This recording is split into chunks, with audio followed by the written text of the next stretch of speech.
récemment, on a vu pas mal d'articles dans les presses occidentales, surtout aux États-Unis, qui accusent la Chine d'une soi-disant surcapacité de son industrie, surtout des véhicules électriques, et jusqu'à dire que cette surcapacité va menacer l'économie mondiale.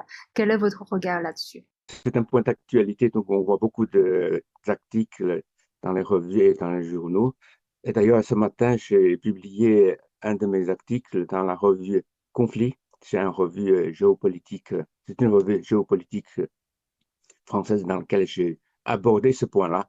Euh, Quant à voiture électrique, c'est un produit très récent et on n'a absolument pas ce problème-là.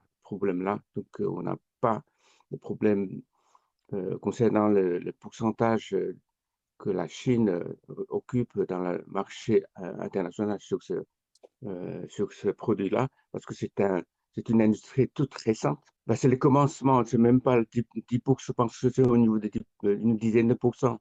C'est le commencement d'une industrie, comment peut-on dire, surcapacité.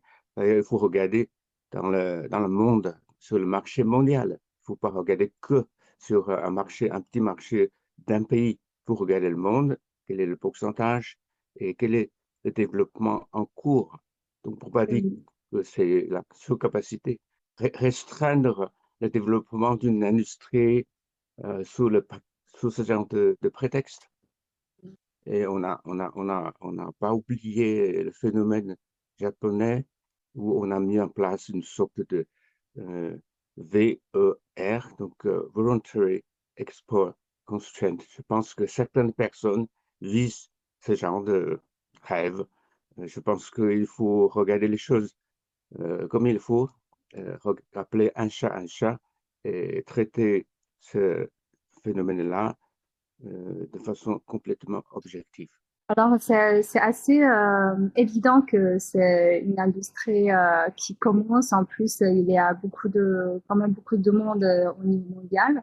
Mais selon vous, pourquoi il y a ce genre d'article qui un peu caricaturé sur C'est capacité? c'est une sorte de prétexte.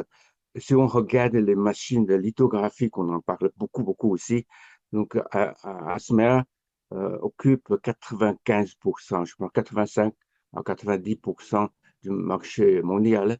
On ne parle pas de surcapacité.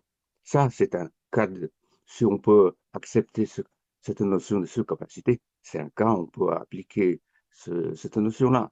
Non, on est dans une concurrence libre au niveau mondial.